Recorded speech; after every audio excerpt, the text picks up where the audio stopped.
एक विधवा की हिम्मत। गांव के एक छोटे से घर में सुनीता नाम की औरत रहती थी। वह अभी केवल 30 साल की थी जब उसके पति का देहांत हो गया। शादी को 5 साल ही हुए थे और 2 छोटे बच्चे उसकी गोद में थे। पति की मृत्यु के बाद पूरा गांव उसे बेचारी कहकर पुकारने लगा। कुछ लोग दया दिखाते, कुछ ताने कसते और कुछ उसे समझाने लगते कि अब वह किसी पर बोझ बनकर ही जिएगी। लेकिन सुनीता का दिल कहता था, मैं टूटने के लिए नहीं बनी, मेरे बच्चों की मुस्कान ही मेरी ताकत है। शुरुआत आसान नहीं थी। घर में पैसे नहीं थे, खेती का छोटा सा टुकड़ा भी बंजर पड़ा था।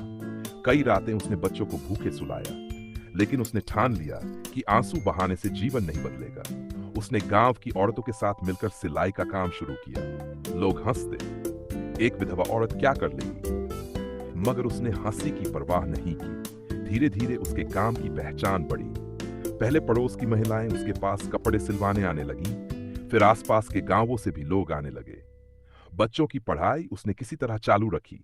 जब भी थकान उसे घेरती, वह बच्चों को किताब पढ़ते देख लेती और उसकी आंखों में चमक आ जाती। समय के साथ उसकी मेहनत ने रंग दिखाया। सुनीता ने न केवल अपने पैरों पर खड़ा होना सीखा, बल्कि और औरतों को भी काम देना शुरू किया। आज उसके सिलाई केंद्र में 10 से ज्यादा महिलाएं काम करती थीं। गांव के लोग जो पहले उसे दया की नजर से देखते थे, अब सम्मान से उसे सुनीता दीदी कहकर बुलाते थे। उसकी कहानी यह साबित करती है कि जीवन का सबसे बड़ा सहारा हमारा स्वयं पर विश्वास है।